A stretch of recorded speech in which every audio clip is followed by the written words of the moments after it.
There's no way they're going to beat the Toronto Maple Leafs 4 games. I don't even think they can beat the Maple Leafs 1 game. And if the last 3 games against the Toronto Maple Leafs are any indication, that is what you can expect. They're just not good enough.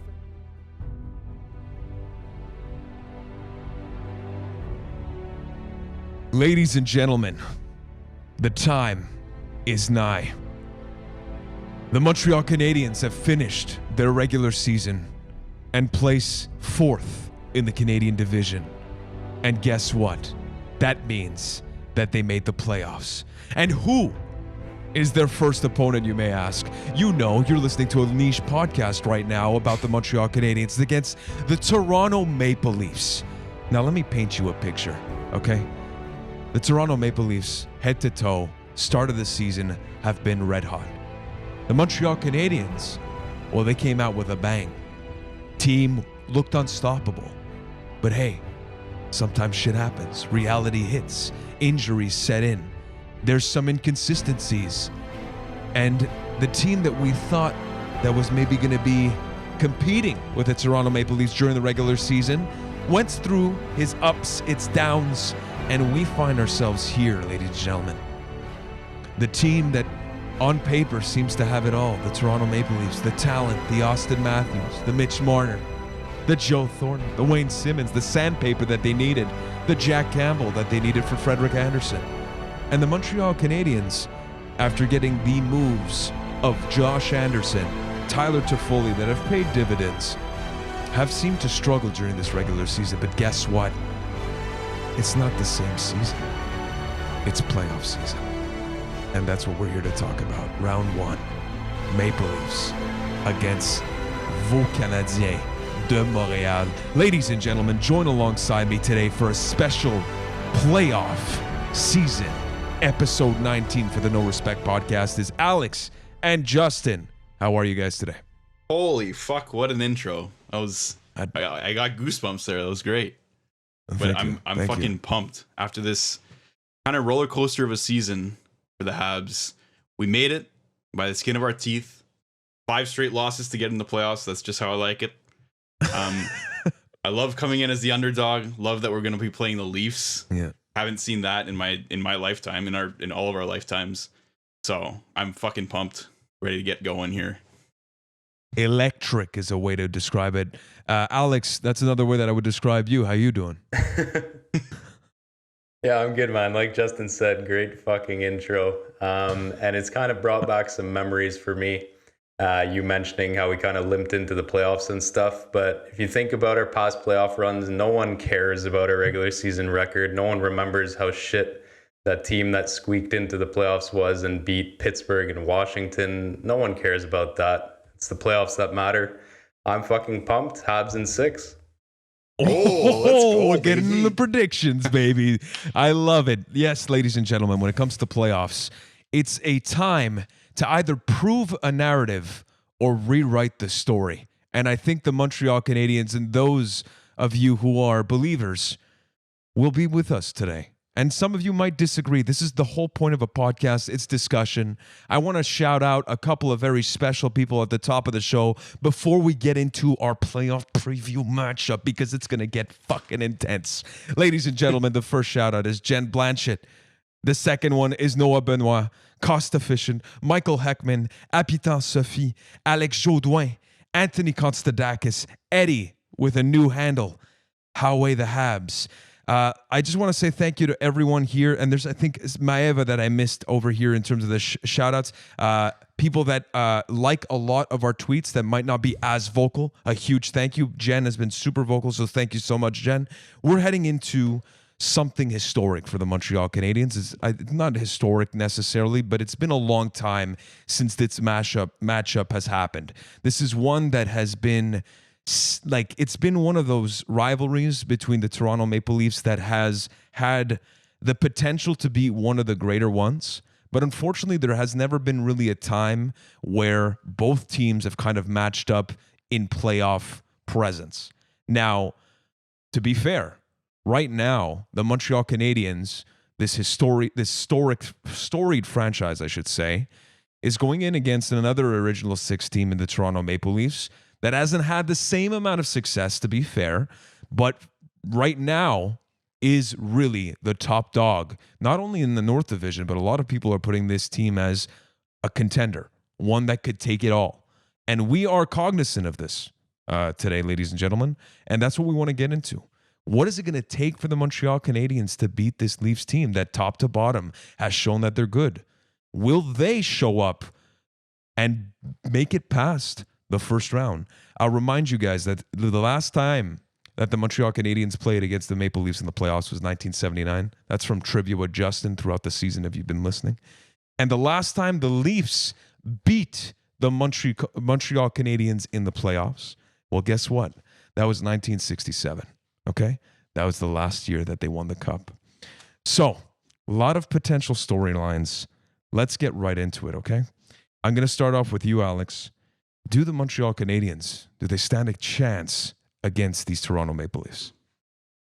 Yeah, I mean, I said it in my intro, Habs in 6. Absolutely, they stand a chance.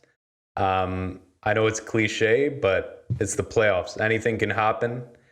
The favorites are the Maple Leafs, but we've seen it year after year that the favorites usually don't end up making it to the final or winning the Cup. Tampa Bay did it last year, but the year prior when they were favorites, they got swept by Columbus. I know people think this is like a niche example, but you see it every year at least 3 or 4 times that the underdog wins their series. If you look back at the LA Kings, their first cup was when they were the 8th seed. I'm not saying we're going to repeat that, but they absolutely stand a chance. Over a 7-game stretch, anything can happen. Carey Price coming back. I know I've been a harsh critique of Carey Price, but a playoff Carey Price is a goalie no one wants to play against. We have a little spark in Cole Caulfield, who hasn't, well, I guess he has shown what he can do, but hasn't shown it on the big stage yet. So there's a chance for him. I remember a rookie PK Subban coming in and dominating his playoff series. So you never know what can happen. I've seen Matthews and Marner choke continuously over playoff series, and I'm probably their biggest Habs fan. So for me to say that might mean a lot. But yeah, absolutely the Habs have a chance, and a good one at that. I like it. I was honestly expecting out of anybody on this panel to say that the Leafs are going to get it. It's you. So I'm surprised, shocked. We'll get into the counter arguments as to why the Leafs will present a hell of a challenge, even though, we may think that we can pull this off. The reality is that on paper, this might not be the case. But Justin, let me get your take on what these Montreal Canadiens can accomplish for you. Yeah, I mean, like Alex said, we've seen upsets almost every year. It seems like there's huge upsets in the playoffs, like we saw with when Alex talked about Tampa losing in 4 against Columbus. And I mean, even last year, Toronto lost against Columbus that year in the play-in series. And let me just remind you, Toronto hasn't won a playoff series since 2004. So that's it's a long way home. It's a long way coming to win a playoff series for them. And I'm not saying that they've been the same team. They're obviously a different team now. They're more structured. They have bigger superstars than Phil Kessel and all those old guys, Dion Phaneuf. So they're definitely a better team than they've been in the past. And I think they can do it. They can win. But I don't know. The Habs have this guy, 31, Carey Price, who always shows up for the playoffs. I don't give a fuck about his numbers in the regular season, but he shows up in the playoffs, except when Chris Kreider takes out his legs. But you know what? I think if you have Carey Price, you have a chance.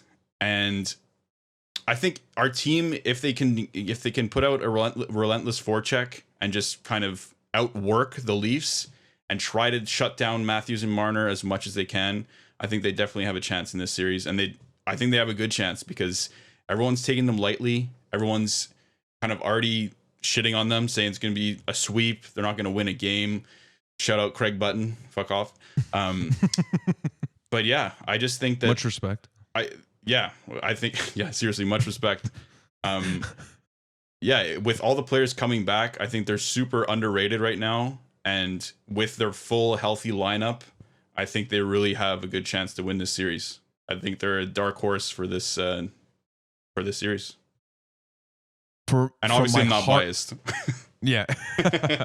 Yeah. I mean, all Habs fans on this panel, there's going to be a little bit of bias, and it wouldn't be fair if we went against that bias, to be honest, because it's playoff season.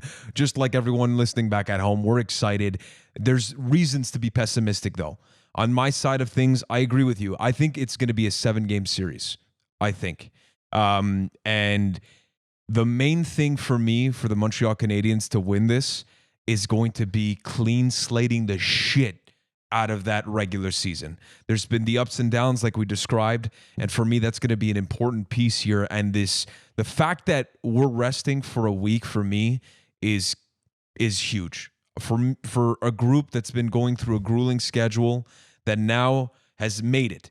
They crawled their way into the playoffs. It was like, I think the best way to describe it, and Alex, you hit the nail on the head, was that the Montreal Canadiens are going to make the playoffs, but it's going to be tight and uncomfortable. And that's exactly what it was for everybody watching. It was just not a consistent performance. And for me, heading into this playoff matchup, it's going to be so important for people to just be like, okay, forget everything that happened. Forget the hot start. Forget the ugly middle end, whatever the hell that was, that in-between shit. Let's focus. And like you said, like both of you said, we've got the pieces to upset this group. Now, to present the other side, because that's what we need to do. We got to have a fair kind of assessment here. I need to talk to you about, we need to talk about the Maple Leafs. And for me, this is a group that I know that you guys said that it's happened in the past. They've shown that they've, that they've had these troubles. They've choked in the past in the first round against Boston, namely, and then Columbus most recently. And then for me, this is some of the pain that you have to endure for a team to grow. And I feel like they've hit that stage. And I know that there's that storyline that the last time that the Montreal Canadiens were beat by the Maple Leafs in the playoffs was the last time they won a cup. It's a scary thing, but I think that it could be their year if they make it past the first round, and history could somewhat repeat itself with this type of storyline. And for me, this is a group that very well can take this series easily if they want to. I mean, like it all falls on the fact that the Montreal Canadiens need to be at their best. And I think it's important to kind of isolate who you guys think is going to be obviously the biggest pieces for the Toronto Maple Leafs to maybe go over the hump for round one and defeat the Montreal Canadiens. Maybe start with you, Alex. Yeah, I mean, it's going to be pretty much a no-brainer, but I think it's Matthews and Marner that you have to find a way to shut down. Their chemistry is ridiculous. Matthews, if he has a chance to shoot, it's on net, and usually it's in one of the corners. So you really have to play tight against him. Overall, like you said, this could be their year. They've added some pieces that were probably missing in the past. A guy like Nick Foligno, Wayne Simmons, Joe Thornton, who doesn't have much of an impact, but just having that guy in the locker room is a huge plus for sure. And I think a big piece is on defense. A guy like TJ Brody, who we've seen Jake Gardiner kind of throw Maple Leafs game sevens every couple of years. So maybe having a more stable guy like TJ Brody there could help them out. So yeah, absolutely. Like you said, if the Leafs play to their best, then there's no reason for them not to win this series. So I don't know if in this part of the segment, I'll keep praising them because I do still have some concerns with the team, but I'll let Justin give his Maple Leafs positives first. Well, something that in the past they haven't had is kind of just depth. Like they have forward depth and they have defense depth. Like they have a pretty well-rounded roster. So to me, that part's strong, and they have superstars, literal superstars that are paid $10+ million a year. So it's like the kind of team you would think that would go on a run and would win a cup. To me, the biggest question mark is goaltending. I know Campbell has had an amazing run. I think he has like 17 wins or something in 21 games, something ridiculous like that, or maybe 23 games. But if he starts off shaky and then they go back to Anderson who has played, I think, one NHL game in like the past 3 months or something. That's going to be a sketchy kind of thing. It's going to be rough waters to kind of go into a goaltending duel in round one in the playoffs. So I think Campbell has to perform, because the Habs do have good scorers on our team. Like, we have Tyler Toffoli, we have Nick Suzuki, who can fucking shoot the puck, Cole Caulfield, who I still think is going to score 30 in his first season, and maybe just in the playoffs, eh? Yeah, maybe. And yeah, so I think goaltending is going to be key for them, but I think definitely they're just a well-rounded team with those superstar game changer players. So we'll see what happens. But I'm kind of talking myself out of this, like winning the series. Fuck. Yeah. Well, I think you guys mentioned one thing that's key for me is the depth that hasn't been there for the Toronto Maple Leafs in the past, and that's the big difference. And not only is it depth, but it's a little bit of sandpaper. And the addition of Mark Foligno, sorry, not Mark Foligno. What's his name? Nick. Nick. That's it. I think Mark was his dad. No, it's Marcus. His brother. His brother's Marcus. That's it. But he had a dad who played in the NHL too. I think he did have a dad. Yeah. Okay. Anyway, what I wanted to say is that when it comes to the Maple Leafs roster this time around, with that grit that they've kind of missed, because playoffs, we all know the intensity, the physicality, all of these elements are so much more present. It's a different game. It's a different animal. And I think that they are a lot better prepared than they have been in the past. That question mark of the goaltending is pretty big. I do agree, because yes, Jack Campbell has been great. Frederick Anderson, I think, is a great goaltender, but there's been these situations that Jack Campbell needs to prove himself in a playoff setting.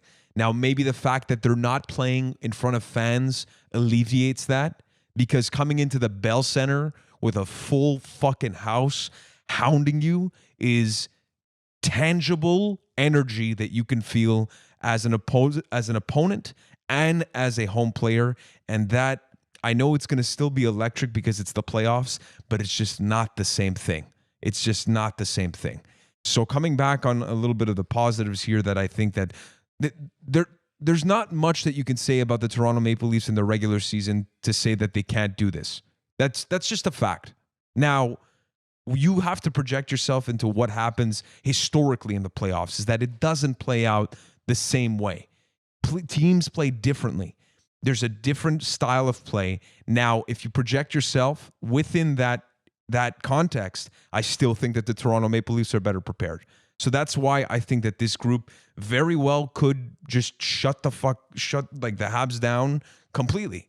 Like we have this spark, this hope, this fan within us that cannot go against our hometown team, obviously. So that's why I say Habs in 7. Now, in my heart of hearts, it's Habs in 4. But the Leafs right now, they've got a group that can they can do it. They've got to put it together. It's just as simple as that. It's going to be a hell of a fucking battle. And to both Leaf and Habs fans, just enjoy it. You know, this is why you watch hockey. It's for these great rivalries that create themselves in these settings. And for me, I just think that that's going to be a great series to watch regardless. So enjoy it if you are. It's going to be emotional turmoil. We tweeted it out. Now let's get into a little bit of the strategy, okay? Because we've got two groups. One, like we're saying, high octane with the talent, but also has the depth in the Toronto Maple Leafs. Now, the Montreal Canadiens have a bit more depth all around. That's the way that I would compare the two groups. And they've got, I would say, a bit more physicality and heavier defense and a goaltender that on paper right now does not seem to be elite, but in the past amongst his peers is still considered to be one of the best technical goalies in Carey Price. So that being said, what do you think it's going to take for the Montreal Canadiens? What kind of style, what kind of strategy are you coming in if you're Dom Ducharme or if you're just the players? Like, what are you trying to accomplish when you get on that ice against the Toronto Maple Leafs? I'm going to start with you, Justin. Okay. Well, for me, it's forecheck, back check, paycheck. So I need a like really intense forecheck by all our forwards and make sure that like you're always on them in their zone. Make giveaways, like get in the passing lanes. Do that to put pressure on their D, who let's be honest, their D is kind of inexperienced. Like they have some young defensemen, so we could potentially take advantage of that. And in our zone, I think our defensemen should. Well, first of all, I think forwards should obviously back check well and be just kind of flying around the ice. But I think in our zone, we just have to like bully Matthews and Marner, use those fucking cross checks because they don't call them as much in the playoffs. So I'm talking about Weber, Sherratt, Romanov, Edmondson, just bully the players. And like, I'm not saying don't injure anyone. I'm not going there, but just bully them. There was some replays we saw against Toronto with like Romanov kind of like just bullying Matthews into the boards, and I love that. It was amazing. Yeah, that was and great. That's how Shea Weber and Ben Sherratt are effective. Like if they can clog the slot and punish you for coming into the slot, that's how you play. That's how they were so successful against Pittsburgh last year in the play-ins. So if we can replicate that, I think that we're golden in like the kind of, I'd say, defensive game. Offensively, obviously, we just have to score. It's as simple as Pretty that. simple. Okay. Because because obviously Toronto's gonna score, so we need to be able to score. You know. Yeah. Alex. Yeah, I hope we don't go into it with our current game plan of Suzuki, Petrie, and Prey. I don't know. Like Justin said, I think a big key point that Justin just said is Toronto's going to score. So I do hope that our game plan is not just like try to contain them, play defensively, and hope we can get one or two lucky goals and win out.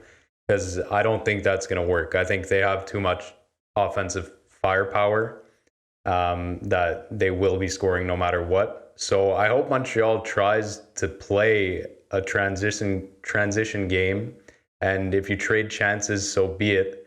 We realistically have the better goaltender.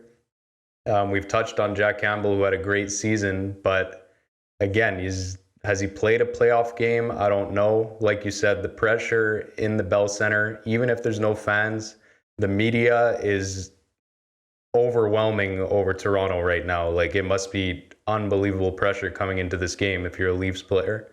If game one goes south, I can't imagine the articles coming out in the Toronto media. Like it'd be unbearable for a player there. So yeah, I hope Montreal tries to play a game. If you're trading chances, so be it. I think we have offensive players who can score.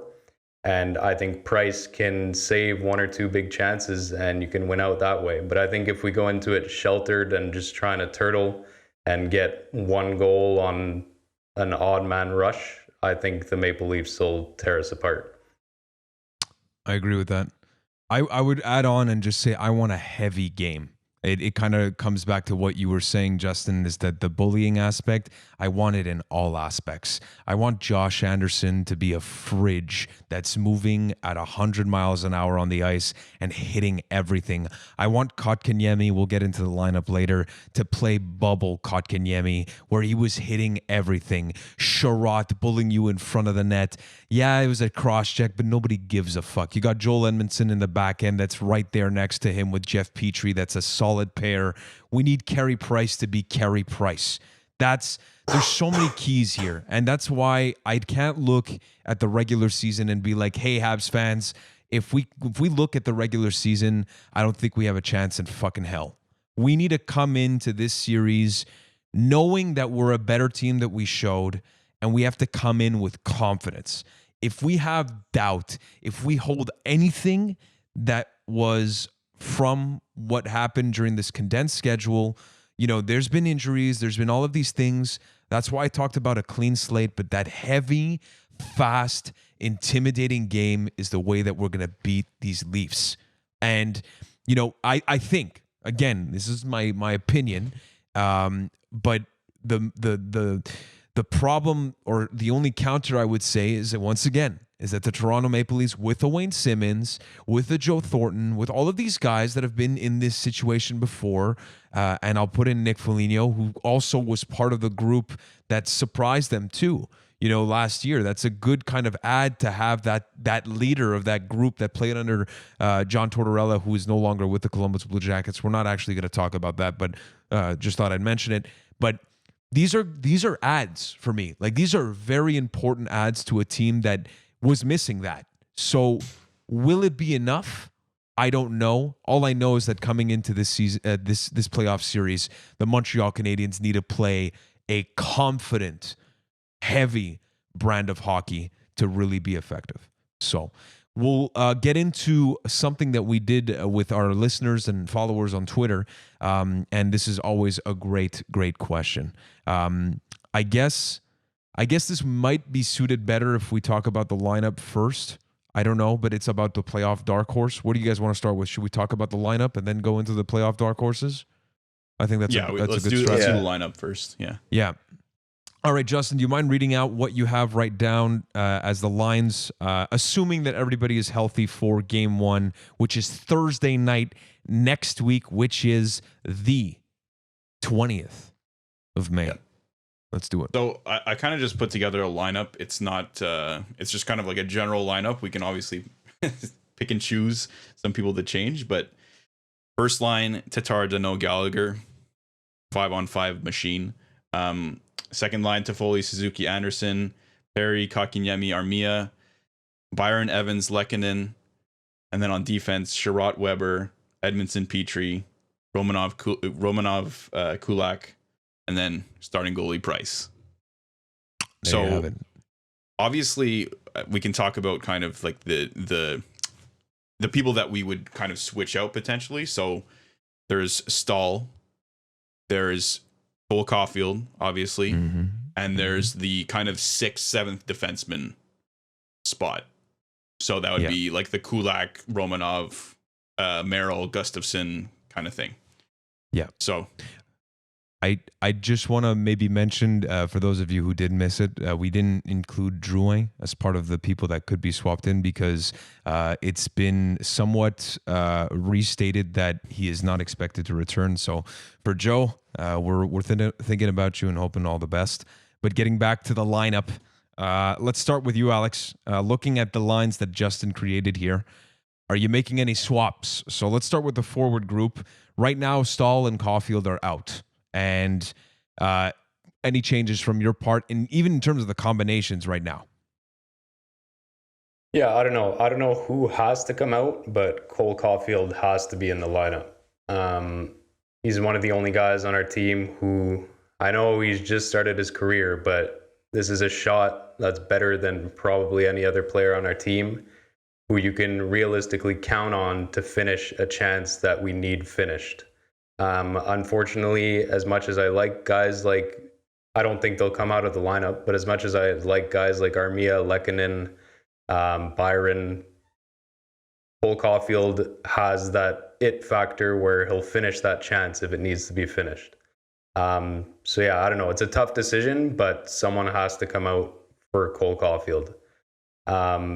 Realistically looking at it, I don't even see who can come out. I don't know. It's really a tough one. I think it's Armia, to be honest. Yeah. Like if you're gonna swap, I don't know about that. I mean, I don't know either. But the thing is that I don't know if Armia is gonna play to the level that we think he can. Like he hasn't shown to the extent of that last kind of period of hockey that he's been consistent. Like there's that one season that he played, he was out of his mind. And it was like 20 goals, power forward. He was taking on responsibility. He was a puck possession maniac.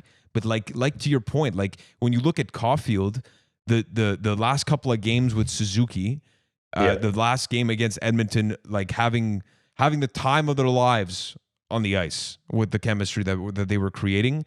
Now that's where I would say maybe I put in Armia on the sidelines because he's a vet in this, and Caulfield has proven that he should deserve it. So I can see that being a case. I could see Paul Byron sitting. I know that fourth line had a huge game the other night, but I could see Paul Byron being scratched. A guy like Perry or Armia moving down to that line, and Caulfield playing with some better players. Again, the Leafs are just too strong offensively. We need something to match that. I know that it's a lot of hope to put on a guy like Caulfield, but realistically, this is one of the guys we need if we want a chance to match the Leafs offensively.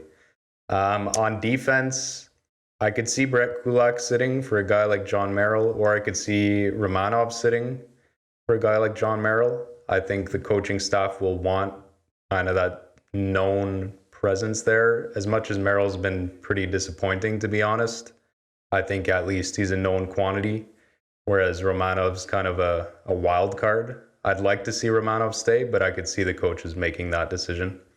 And goaltending Price is back. We have to ride Carey Price. As much as Allen has helped us out this year, you have to go with Carey Price.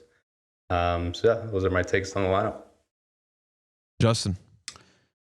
For me, I know it was a 1-game sample size, but in the last game of the season, we had Cole Caulfield, Nick Suzuki, and Yoel Armia on a line. And I really liked the kind of what everyone on that line brought. Like, you kind of have Caulfield, who's just like setting up in spots. He's trying to find his shot.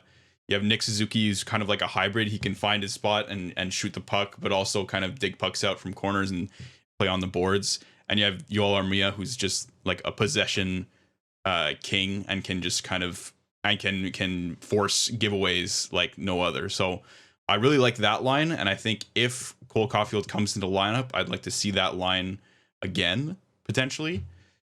But yeah, I don't think that Cole Caulfield's going to start. I think if we lose the first game or something like that, then maybe we'll try switching something up. Or if we see that our offense really isn't clicking, we'll see it. But I think that Dominic Ducharme just wants to try and play it as, I don't know what he thinks, but I think he's gonna maybe want to try and play it as safe as possible and go with the more experienced lineup. Maybe even throw in a Stahl there, replacing Kotkaniemi. I don't know. It's gonna be tough. But to me, I do want Kotkaniemi to play and Cole Caulfield to play. I just don't necessarily think they'll start in the series. And for D, I kind of agree with Alex. It's really up to. I really like Kulak, and I really like Romanov. Romanov is kind of, like Alex said, a wild card. He's been showing kind of some inconsistencies and some giveaways in the latter half of the season. So I wouldn't be surprised to see John Merrill there, because he did make the Cup Finals with Vegas. So he has that playoff pedigree. And yeah, but I think, I think on defense we're pretty solid in terms of depth, because if we do run into an injury or something, we do have some depth defensemen to kind of fill those roles. So I don't think we're in too much trouble. And yeah, Price obviously is going to start. Yes, yeah, I agree with the price take is confirmed. Yeah. There's no chance. There's no chance that it's, as much as Allen has been fantastic this year and filling in the backup role like incredibly, like more so than we expected even. What I would just say in terms of the forward group for me, I think it depends on what I want to see. Okay, and this is my logic, because I'm also thinking about what the potential lines are going to be for the Maple Leafs and what the matchups are going to be against those top lines. Is that I would want to keep that Danault Gallagher Tatar for sure, the Suzuki Anderson to Foley, and then I would definitely swap in. I know this is tough. This is what I want to see. I don't think it's going to happen. It's going to be Caulfield for Perry. And Caulfield for Perry, and you keep Armia, because if they perform to the level that they're supposed to perform, that line is better than a Perry that's at his best. That's all I'm saying. You know what I mean? And then the Evans, Lehkonen, and Byron line was too damn fast and too damn good in the latter stage of the season for it to be removed. So that's the only reason why Perry wouldn't go down into the fourth line. That's the only reason. So that's what I would want to see. However, what I think is going to happen with Ducharme, and this is my thought process, is that he's going to, I hate to say it, he's going to bench Kotkaniemi and he's going to put Stahl in, because if Kotkaniemi goes in and does not have a good first game, it's going to carry on. Now, if Stahl goes in and doesn't have a good game, he's a pro, he's a vet, he's going to take that like a man, and then Kotkaniemi is going to take his chance, is going to feel reinvigorated to be joining the team that way. And for me, there's more of a risk starting with Kotkaniemi with the ending of the season that he's had and him continuing with that confidence, that lack of confidence, I should say. So that's what I think is going to happen, to be honest. But I think either way, you have to find room for Caulfield. And for that reason, Armia sits, I think, for Dominique Ducharme. So I don't know if that was clear, but basically what I would want to see, Perry out, Stahl out, put in Cole Caulfield with Kotkaniemi and Armia. And then after that, what's actually going to happen is that Stahl is going to be in, Caulfield's going to be in, Armia and Kotkaniemi are going to be out. And then for defense, I don't really know. I think Romanov might get the bench as well for the same reason that I just said about the Kotkaniemi thing with the confidence. But there's also a week of practice, a week of rest where they need to prove themselves again in that system. Like Dominique Ducharme, the whole coaching staff is going to feel the energy. They're going to see their players be rested. It's that clean slate once again that's going to be important to kind of identify, all right, who's ready to fucking go? So the less risky move is putting in the vets and seeing the youngsters kind of come in. Caulfield has shown enough to be in this lineup. That's a fact. That's just truth. So the only thing I'd say, and the only thing that kind of gives me hope that he might keep both Kotkaniemi and Caulfield in the lineup, is that Ducharme was on the bench for the playoffs last year, and we gave so much responsibility to Suzuki and Kotkaniemi, who are both so young.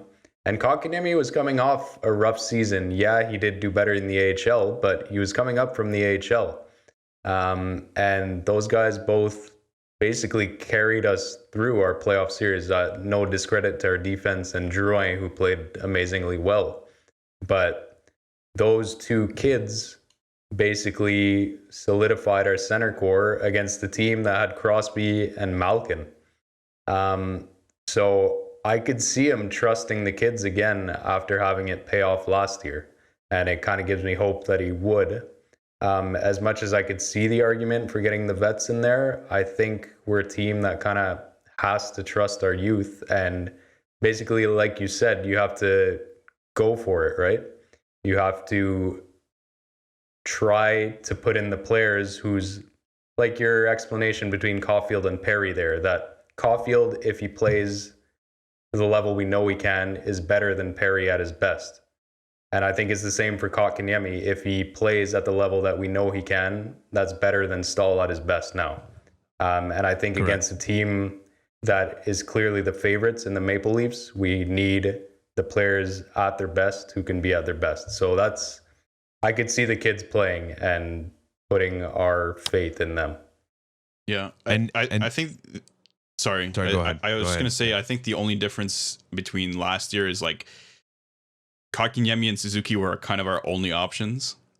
Whereas now I guess we acquired Stahl and for his kind of leadership and his playoff experience and his Stanley Cup ring that he has. So yeah, I definitely see what you're saying. And I agree that I think even just for the future of Kotkaniemi's development and our team's development, it will be beneficial to put Kotkaniemi in there and Caulfield in there. So just they get some playoff experience and they get some confidence from playing in these big games.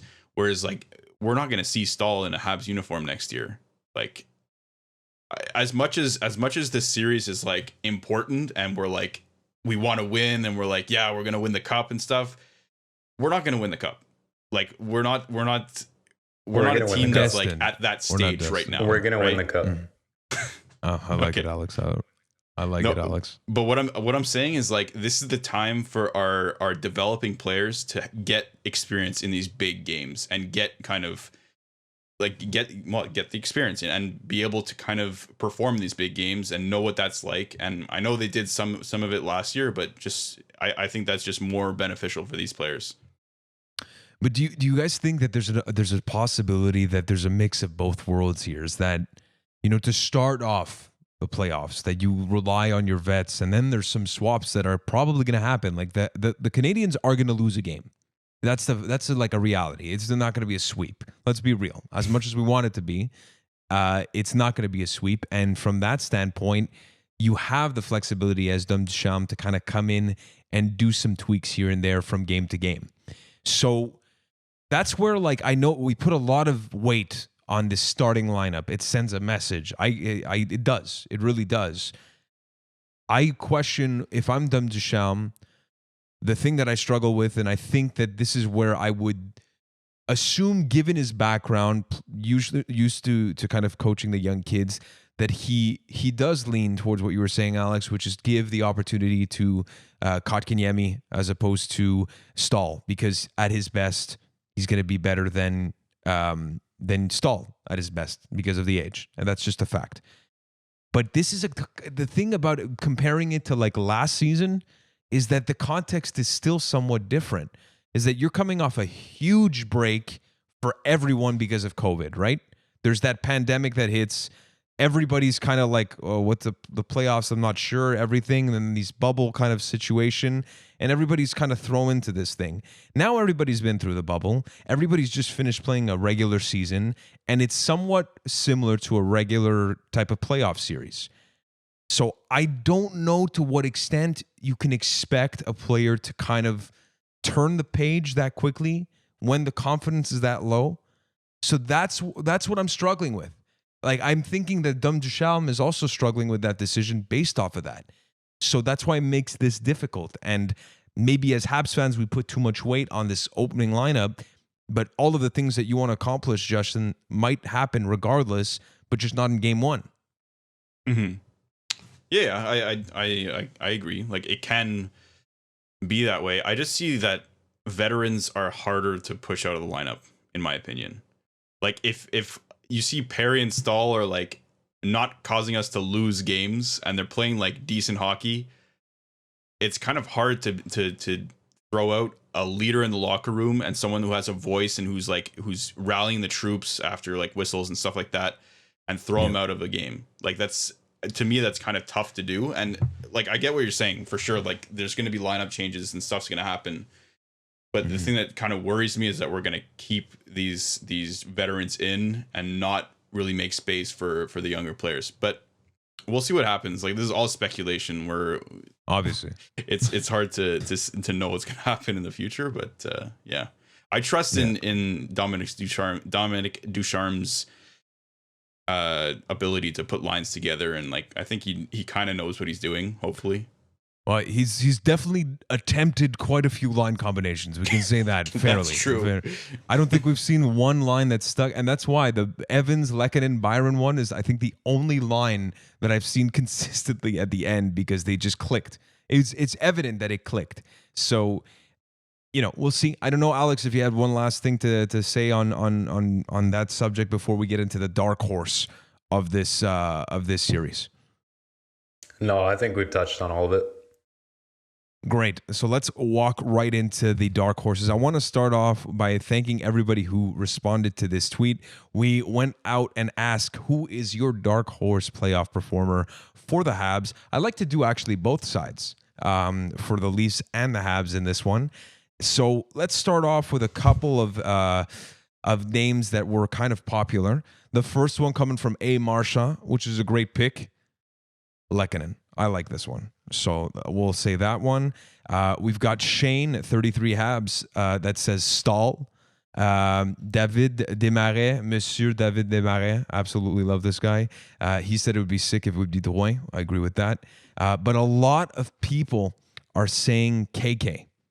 So I want to get your takes basically on a lot of people have said Lehkonen, but the two more popular ones have been KK and Lehkonen. So, Alex, do you have anybody else, or do you agree with this take? Yeah, I have someone else. I don't know, by dark horse, it's not a guy I'm expecting to score 10 goals, 10 assists, and lead us to a cup. But I think Jake Evans is going to be huge. I think his performance this season has been really, really good, not just defensively, but he's starting to grow and show flashes offensively. Like we've seen in the past few games, that line with Byron and Lehkonen has clicked. His speed is just so difficult for other teams to handle. He's good in the cycle. He scored a nasty goal there. Was it our second last game? Like, he has the flashes of offensive talent there. He's a guy who can put the puck in the net. So I could see him being a really important fourth line piece. If we remember our long ago playoff runs, we always seem to have that one guy on the third or fourth line who would win us a couple games, get us through a series. A guy like Dale Weiss. Shouts out. Dominic Moore, who I don't even know if he scored any other goals, but that goal against Washington to clinch it was, I'll never forget insane. That goal. I don't know. I feel like we've always had that one guy in the bottom six who seems to stand out and win us a couple games. So I think Jake Evans can be that guy, and he's shown a lot of good things this year. So he'd be my pick for dark horse. I like that pick a lot. Let's go with you, Justin. Wow, shout out to fucking Andrew Marchand and Alex for stealing both my answers. Because I was going to say Lehkonen and Jake Evans. But I'll give you another one. And this might have not been a dark horse last year. This would have been your prize pony. Shea Weber. Oh, I think Shea Weber, after he's healed from his wounds, and he's able to use his body to bully the Toronto Maple Leafs, I think he's going to be a game changer in this series. And I don't think it's going to be a flashy thing. I don't think he's going to put up 10 points or something. But he's going to be a presence on the ice along with Ben Sherratt.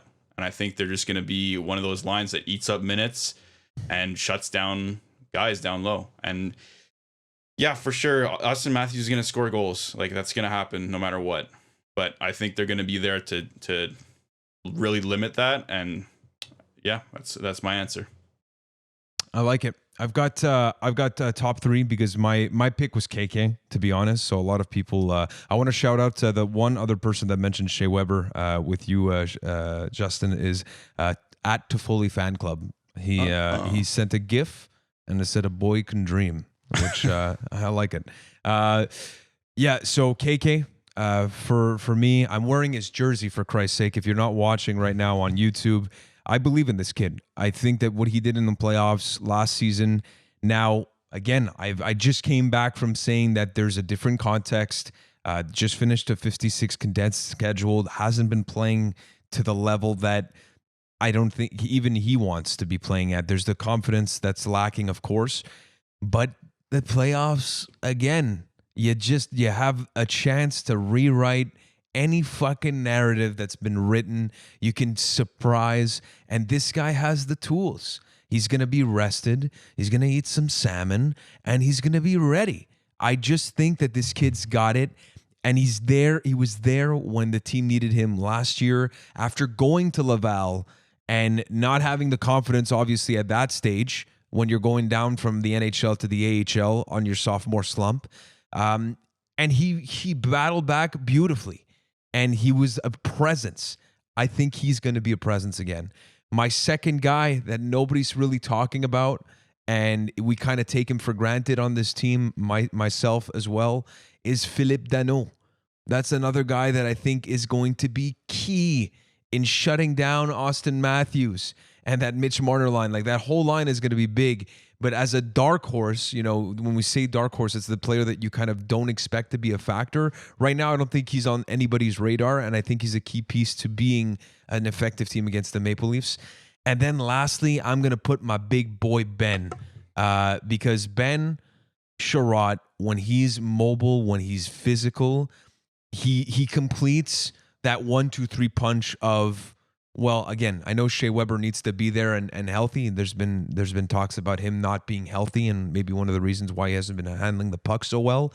But Ben Sherrod is going to be a key piece as a younger Shea Weber-esque type of defenseman that's got a little bit more mobility. If he can get as involved as he was in the play-ins and the round against the Philadelphia Flyers last bubble, that's going to be a key. So those are my 3 nominees.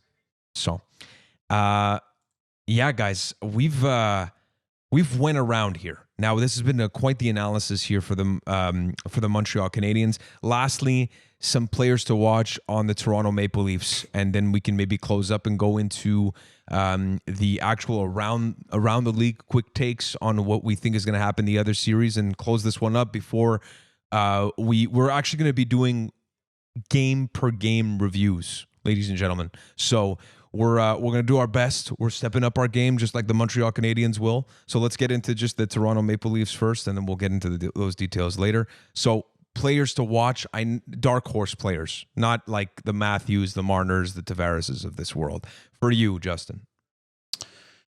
I'm going to go with Zach Hyman because he's the kind of player that, I mean, you don't hear necessarily a lot. Actually, if you watch Sportsnet, you hear a fuck ton about him, but you don't necessarily hear a lot of him because he's kind of overshadowed by the Marners, the Matthews, the Tavares, the Nylanders. But this guy's an effective player, puts up a lot of points, he can score, and he's kind of just like a workhorse, kind of like Gallagher. So he's kind of a guy to watch, and he kind of flies under the radar, but he's a very effective player. So that's it for me.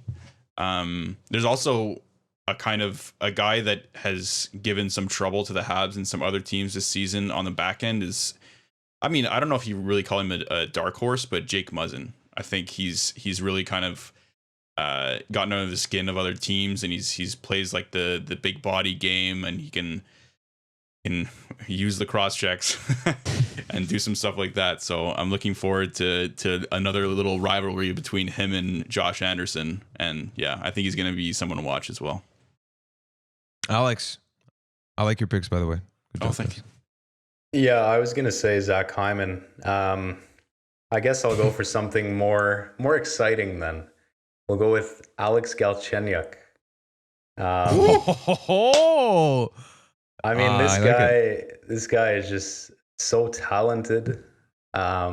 Just a great all-around player. I don't think there's much more to say. Galchenyuk, just a fucking all-star. I could see him scoring 4 or 5 if he gets hot. So yeah, that's my pick. You know, I just want to take. Yeah, just something about Alex Galchenyuk that's like surprised me is he's kind of changed his game, and now he's like all about effort and about like giving the body and stuff. Whereas like when he played for Montreal, it was like all about finding. No.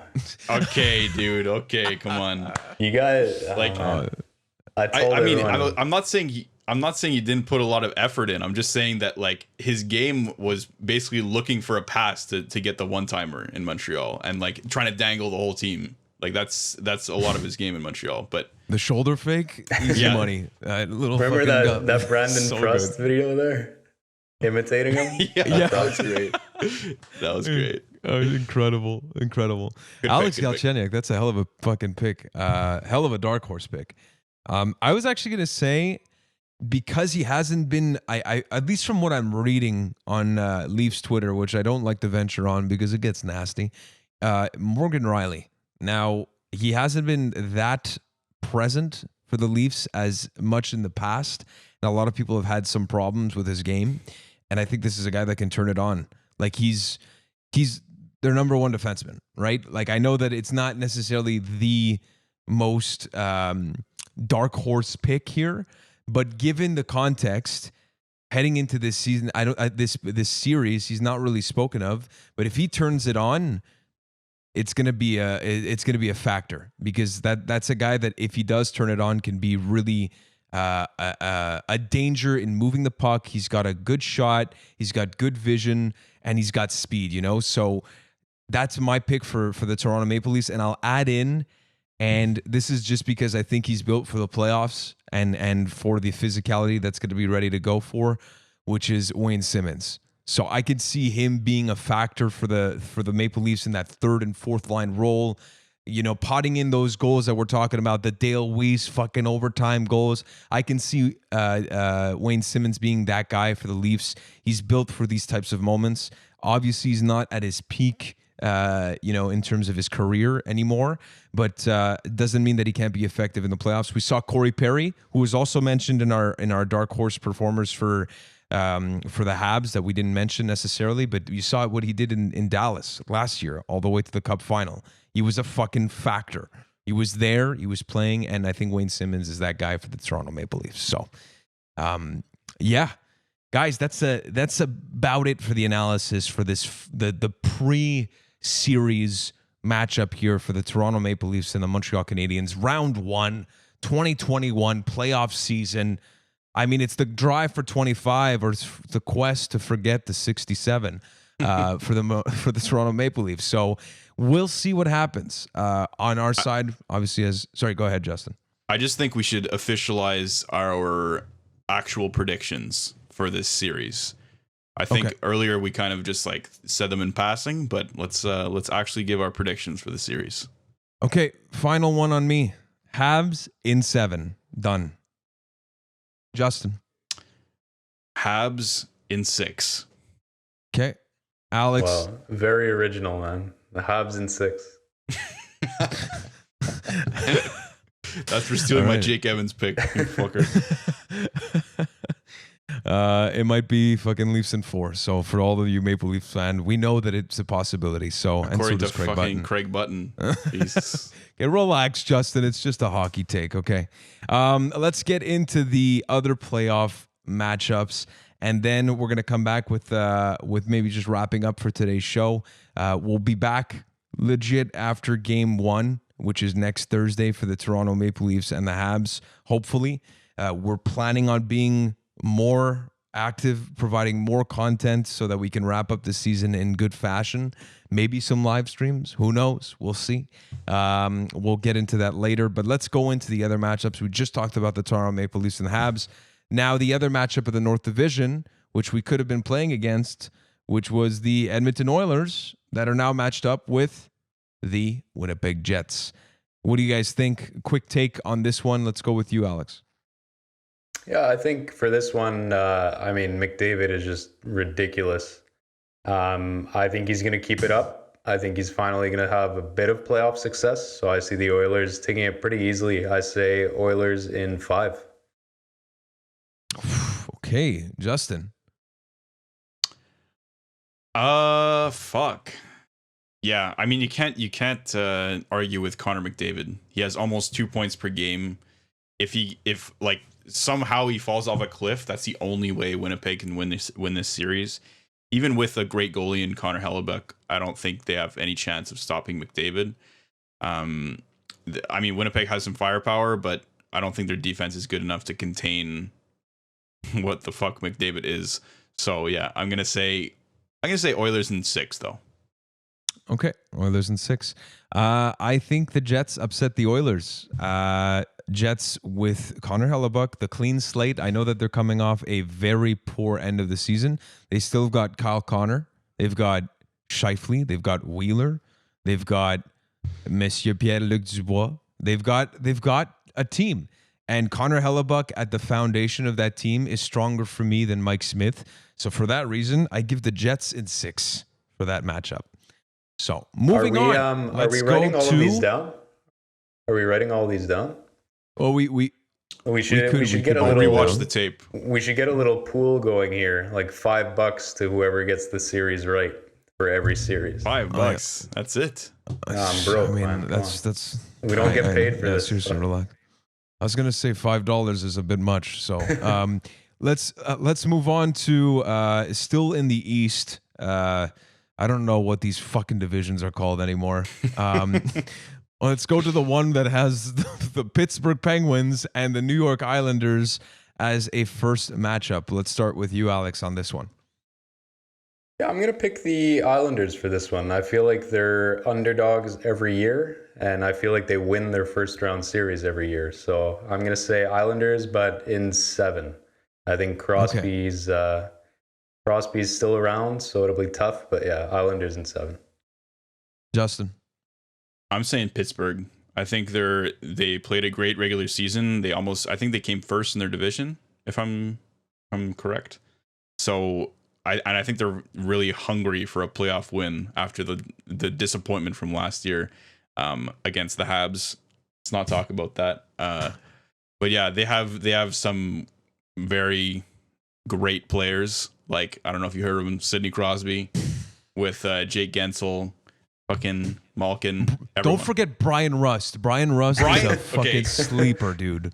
I looked at him in fantasy. I was like, oh, Brian Rust, like waiver wire pickup. He's like better than all my players. Like Steal. I got him. And guess who won fantasy this year, guys? I just got to say it. It's myself. Hey, yeah, you have McDavid. Anyways, you cheated. Yeah, I do. That's true. Brian Rust is not part of the equation on that one. Sorry, I'm going to say, just shut the fuck up. I didn't even make the playoffs in fantasy, by the way, so fuck. So Pittsburgh in 7. Okay, so the same thing as Alex, but for the Penguins. So the game decided. So not the same thing. So not the same at all. Yes. Well, no, I mean the same amount of games. Oh, okay. Okay, Jesus. I'm still what? salty about the fantasy loss, by the way. That's the reason. I think that the Islanders are gonna upset the Pittsburgh Penguins in 5. I think it's gonna be like one of those other out of the blue, like Islanders just have the fucking postseason figured out type of thing. But like you said, Alex, this is a team that time and time again, always an underdog. They did it against Pittsburgh not too long ago, if I'm not mistaken. It could be another team, but I think they sweep them. It was 5 games. I think that Matt Barzal is in. Yeah, there you go. And I think Matt Barzal is insane. I think that even their goaltending situation, Varlamov is a Vezina candidate, and they've gotten some acquisitions in Travis Zajac and Kyle Palmieri from the Lou Lamoriello. I think that's how you pronounce it. Lamoriello connection, but. I just think that they're going to be ready to go. And Pittsburgh, I know that they have a pretty strong season and they have those big names, but I think this one could be a surprise. So moving on, let's go to Washington and Boston. I like this series. Let's go with the beef that there was with Tom Wilson and Brandon Carlo, that whole situation. Tom Wilson, which is the villain of the NHL. I don't know if you're giving that. What was the situation? You don't with remember, like Carlo? He boarded his head, like finishing that check that was like shoulder and then followed through into the head. Mm-hmm. So there's that. And he got a $250 fine for that. Yeah, I think he paid in Canadian Tire money or some shit. But there's also Zdeno Chara who's playing against his old club. There's that storyline as well. So yeah, Justin, let's get your take on this one. Yeah, this is a very intense series. Because both these teams to me were like potential almost cup final teams for me, at least. Mm-hmm. Boston with acquiring Taylor Hall, and he's been killing it for them. So not to mention Mike Riles. Mikey Riley. Killing it. Yeah, killing it. Yeah. So, I mean, I don't want to count out Washington, but I think that Boston has this. I think Boston's going to win with the addition of Taylor Hall, and they're still a well-rounded team, even after winning the cup in almost 10 years ago. They're still a great team, and they've always been good in the playoffs, and they've gotten far. So I think they still have it in them, and they'll win it. Okay. Alex. Sorry. Games. Give the games. I think this goes 7. I think it's gonna be a hell of a series. Okay. So 2 7-game series in that division. I don't know which one it is again. So, all right, go ahead, Alex. Yeah, I'm going to go Boston as well. To me, the Capitals are a team, they got their cup, and I don't see them doing it again with this current core. As much as Ovechkin's an all-time great, I think Kuznetsov's he had a crazy playoff run when they did win, but I don't know. To me, he's always a question mark, and I know there's rumors from the Capitals organization that they want to move on from Kuznetsov. I don't know. I don't see Washington really stepping up. So I say Boston in 6. Okay. I just want to add, because I kind of forgot about him, but our boy from Montreal, Anthony Mantha, joined Washington Capitals. So that's hell of a trade, but a lot of people are liking it from the Detroit side because Jacob Vrana was killing it with the Detroit Red Wings when they acquired him. So, I honestly, I'm going to give it to Washington because I think that there is a little bit of that desperation that was missing last season. I think that they were kind of, hungover from their cup win, like everybody talks about when you do. And I just think that this is a group that if Anthony Mantha steps up, this is a very dangerous group. They're already a dangerous group, and Anthony Mantha is that type of power forward, scoring touch. I think he's better acquisition than Taylor Hall, to be honest, if he plays to his potential. Taylor Hall, on paper, is supposed to be this fantastic player, but again, I think that Anthony Mantha right now, if I were to bet on a horse, it would be that horse over Taylor Hall's because of the recent woes of this performance. And I think they're going to come in a little bit hungrier. And for that reason, I'll give it to Washington in 6. So that's mine. Moving on, we're going to go down to the West with some big boys. The Colorado Avalanche that are playing against the St. Louis Blues. So that's spots 1 and 4 respectively. So let's get your takes on this one, starting with you, Alex. Yeah, I think if I had to pick a sweep, this would be it. But I don't know. I don't usually predict a sweep just because teams somehow manage to pull out a win. So I'm going to say Colorado in 5. I mean, there's not much to say about Colorado. The team is just insane. Cale Makar is ridiculous. Their offense is ridiculous. Grubauer has been playing well. So yeah, Colorado in 5. I think this is probably the easiest pick. So realistically, St. Louis is going to sweep or something. But yeah, Colorado in 5. Justin. Yeah, I was going to say Colorado in 4, and almost the same reasons as Alex. Nathan McKinnon can just take over a series, and they've had just like a well-rounded team with some young guys on the back end that have been killing it for the past couple of years, it seems. And yeah, so I think Colorado in 4. Okay. The only surprise here that I'm going to give is that the Blues are going to hang in tight with them. So I'll give Colorado until 6 because they are coming off a cup win. I could see them figuring out a way to kind of figure out certain games and get some wins there, but I still have to give it to Colorado because they're fucking insane. Like you guys said. Sorry, go ahead. They lost Joel Edmondson though. How that's are true. they going to do it? I take it back. Colorado in 4. Moving on, let's go to the Vegas Golden Knights against. This is surprising, to be honest, for me, because the Minnesota Wild, I'm kind of surprised to see them having a 6th season. This has been a team that's been kind of very meh. A little bit, to be fair, a little bit like the Montreal Canadiens, but a little bit for longer. Like you've always kind of heard of the Minnesota Wild kind of being in the middle of the pack and not having that much playoff success. Now they're going up the powerhouse expansion team in Vegas. What's your take? Let's start with you, Justin. Yeah, for me, I think Vegas is one of those teams that can make it to the Cup final. They're just like, they have some great stars. They have Pacioretty, Mark Stone, and other depth players that seem to be able to put the puck in the net all the time. So, and great goaltending too, with like 2 starting goalies basically. Mm-hmm. And so yeah, I think they're just foolproof. I think they're gonna. I think what we should be talking about is how Colorado and Vegas are gonna play in the second round and how that series is gonna go. Because I think this is like. I mean, Minnesota, yes, they've had a great season this season, but yeah, I don't think Vegas can be stopped this year. I think they're gonna. I think it's gonna be closer than we think. Maybe it goes to 6, but I'll say Vegas in 6. Okay, Alex. Yeah, I'm gonna say Vegas in 5 for this one. Basically, for all the reasons Justin mentioned, and another thing when it comes to Minnesota.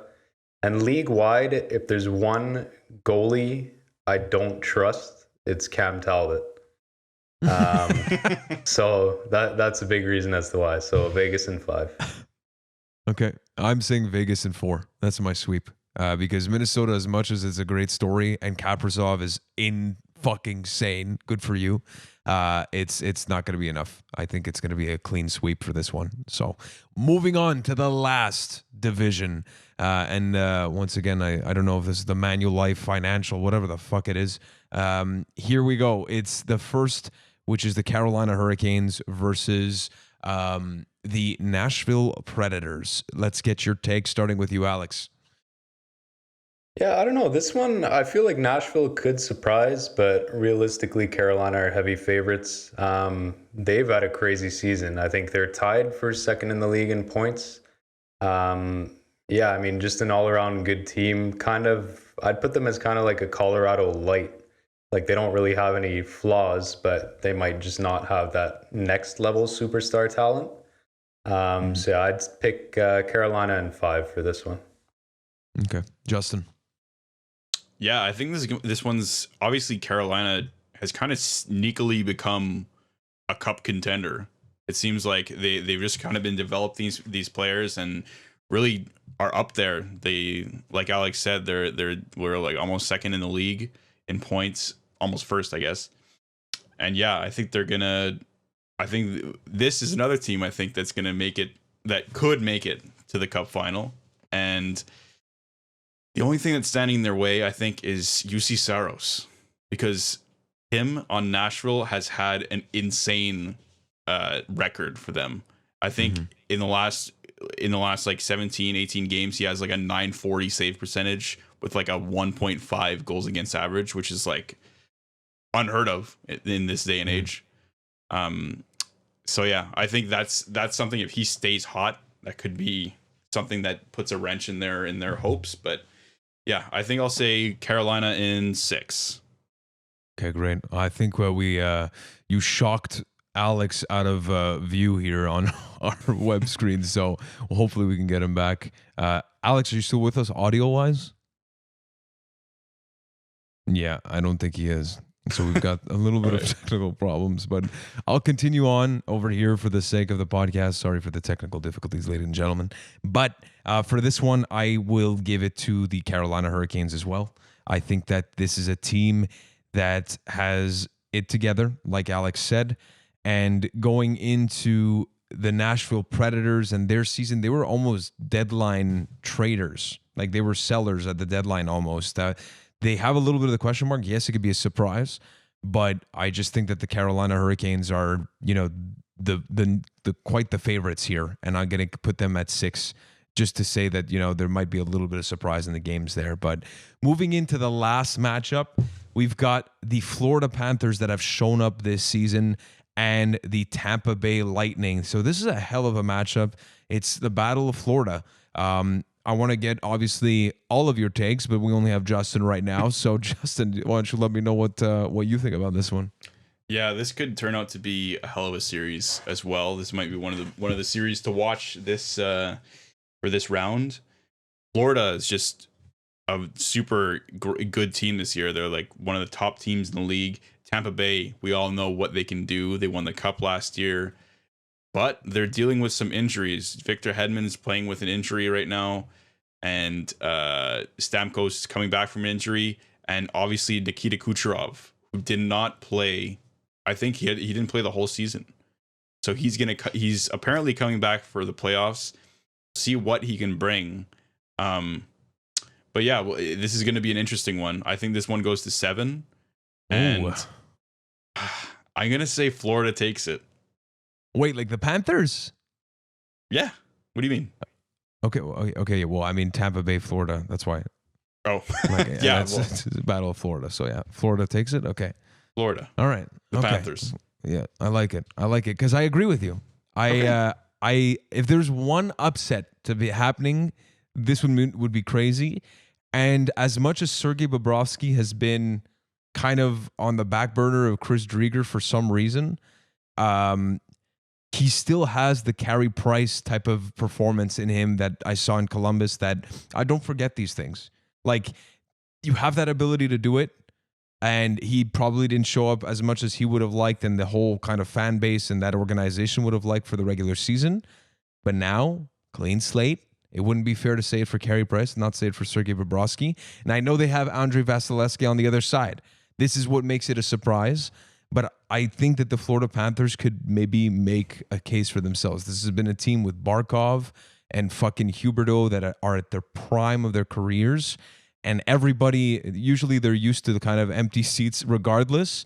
And now everybody's going to have empty seats. And actually, they're probably the only teams that are going to actually have some type of fandom when they're playing. So I don't know how that situation is going to play out. So I give it to Florida as well. The Panthers. There's actually a lot of teams that have fans in the U.S. There's like that's true. Yeah, almost all of the teams I think have some amount of fans with like from 2000 to some are planning to go full. Really? Apparently, I heard Pittsburgh says they want to go full by Game 5. Okay. If they make it there. Jesus. Damn. And so it's going to be interesting for sure. Not sure how safe that is, but maybe if everyone's vaccinated, wearing their masks, maybe it's okay. Yeah. Maybe. Who knows? Maybe it's okay.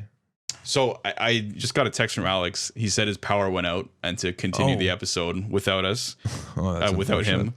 But he told me, you can let the fans know my power went out, and I pick Florida in 6.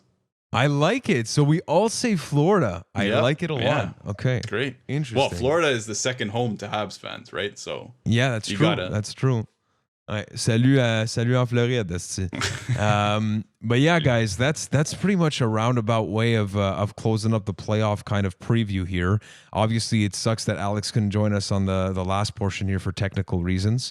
But guys, ladies, everyone, we're heading into an exciting time.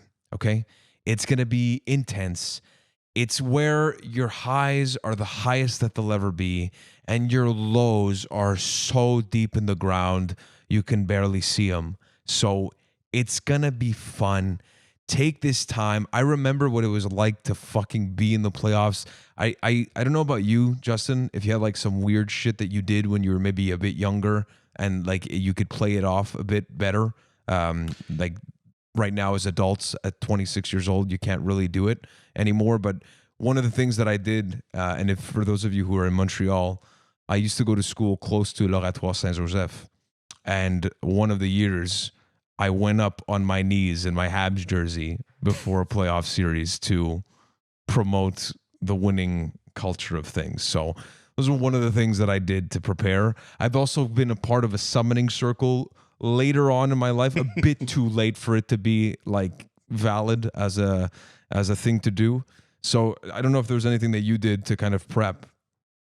Well, something I do very regularly while watching the Habs is I'll wear a jersey while watching, and if they win when I'm wearing that jersey, I'll keep it on for the next game, and then I'll keep going with whatever jersey. Interesting. That's kind of something boring. But one thing that I did that I'll always regret for the rest of my life, back in 2016, when we were 2014, when we made it to the third round, the run. Okay, yeah. The run that stopped. That should have been. Yes. The one that got away. Yeah. So I'm going to take a lot of shit for this because I probably am the one who jinxed the Habs. And so you are Chris Kreider, basically. This is what you're about to say. Okay, here we go. So we had made it to the third round against the Rangers. I was confident that we could beat the Rangers because I thought the Habs were a better team. They had a better structure. They had Carey Price in nets. Yeah. So I was confident. Yeah. And I had one of those like dollar store long flags that you can put out on like your house or something like that. Okay. So I decided for the first time in that playoff run to put that flag outside my house and hang it up on the door for game 1. Then, as we all know, what happens in game 1? Chris Kreider fucking trucks through Carey Price and we lose like 7-2. After the first period, I ripped off the flag from the front of my house and I threw it in a chest and I never looked at it again. So that's like this is a lesson to you. Do not start new traditions in the middle of a playoff run because you just have to keep the same one And then if it works, it works. Don't do anything different. Honestly, Justin, shame on you. You've taken away what could have been in that 2014 run, in the prime of Carey Price's career, the prime of Mike Terrien's career. Chris, it only take 3 goals to win a hockey game, but you need Carey Price in nets, and you fucked it up with your flag on the door. Jesus. I ruined the legacy of Rene Bourque. Yeah, exactly. My God, Rene Bourque, Dale Weiss, shout outs to our Habs Tonight friends that are probably going to be doing some shows, so please check them out. Our boy Brandon Legacy. What a fucking beauty. We should probably have him on if we're doing a game review. So, just to get into like the closing statements here. Again, Toronto, Montreal hasn't happened since 1979. That was the last time it happened. It's going to be a hell of a fucking ride. Get ready. There's two cities here. 2 cities. We're going to be playing against each other. Let's stay respectful, okay? We can take the piss out of each other, but just be respectful. It's the No Respect podcast, but it's with a K because the true respect is written with a CT. Okay? So let's keep that. And what I just want to say is enjoy. We're going to have some fun here on the podcast. We're going to try to do some extra things. So, ladies and gentlemen, I want to say thank you to every single one of you. Our regular season type of coverage is now over, so that means that it's going to be less weekly episodes and more game reviews. Hopefully, we can get into a series review and another series matchup because that will mean positive things. And a live stream at the parade. Yeah, live stream at the parade. Maybe we can do a fucking, fan meetup, play some hockey before. I don't know. I'd be so excited. All I know is that it's going to be an exciting time to be a Montreal Canadiens fan. Let's forget the regular season. Let's come in, clean slate it like the Montreal Canadiens are doing. And just again, thank you so much for this year, this regular season at least. It's not over with the playoffs up and about. But just want to say thank you to every single one of you for listening, for interacting. It was a great learning experience for us and kind of trying to manage and bring more content and be more consistent with it. We've had a lot of fun, right, Justin? You've had fun this year? Oh, yeah. Best year ever. Best year that we've done so far, for sure. Yeah. The addition of Alex started off rocky, but he got there. Yeah, exactly. I kind of ended rocky, too. Fuck. Yeah, exactly. But No Respect was, if you guys don't know and you guys maybe kind of joined along the way, it's been quite a ride for us in terms of how we started off with different people. Then after that, Justin, because of the way that we were living apart, it was too far to do it in person. And this year, if there's one positive with the pandemic, we were able to figure out a recipe that allows us to be more consistent and bring this content. So we really appreciate everybody that's been listening, interacting with us, really from the bottom of our hearts. We say not only thank you, but we also say, go Habs, go. It's playoff time. Get ready, eat your salmon, and we'll see you on Thursday night, May, I want to get this right, 20th. Against the Toronto Maple Leafs for Game 1 of Series 1 for the 2021 playoffs season. It's episode 19, No Respect Podcast, always reminding you to respect the Orgasm Nation. Have a great one. A go, Habs, go. Merci à tout le monde. Go get vaccinated. Correct.